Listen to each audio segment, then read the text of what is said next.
Petition పరాకాష్ఠకు చేరింది. టీడీపీకి ఘోర పరాజయం తప్పదన్న సజ్జల.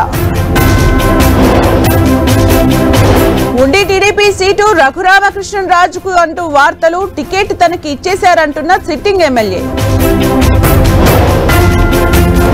కాలం తెచ్చిన కరువు కాదు, కేసీఆర్ తెచ్చిన కరువు. రైతుల ఇబ్బందులకు వారే కారణమన్న మంత్రి ఉత్తమ్. కేసీఆర్ అధికారం పోయిందన్న అసహనంతో మాట్లాడుతున్నారు. అభివృద్ధిపై చర్చకు సిద్ధమన్న మంత్రి పొన్నం. పాత్రదారులనే కాదు, సూత్రధారులను బయటకు లాగాలి. ట్యాపింగ్ పై సిబిఐ విచారణ కోరుతూ గవర్నర్ కు బీజేపీ ఫిర్యాదు. ట్యాపింగ్ కేసులో రాధాకిషన్ రావును విచారిస్తున్న పోలీసులు. హార్డ్ డిస్క్లు, డాక్యుమెంట్ల ధ్వంసం వ్యవహారాలపై ఆరా. హైదరాబాద్ బీజేపీ అభ్యర్థి మాధవీలతకు భద్రత పెంపు.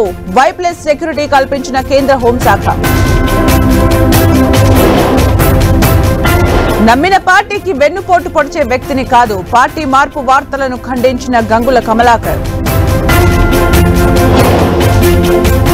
సికింద్రాబాద్ కంటోన్మెంట్ కాంగ్రెస్ అభ్యర్థి ఖరారు. నారాయణన్ శ్రీ గణేష్ ను ప్రకటించిన అధిష్టానం. Cable bridge hit and run కేసులో ముమ్మర దర్యాప్తు. ప్రమాదానికి కారణమైన కారును గుర్తించిన పోలీసులు. ఢిల్లీలో చిన్నారుల అక్రమ రవాణా ముఠా గుట్టురట్టు. 6గురిని రక్షించిన సిబిఐ అధికారులు. తెలుగు రాష్ట్రాల్లో ఠారెత్తిస్తున్న ఎండలు. పలు ప్రాంతాల్లో తీవ్ర వడగాల్పులు.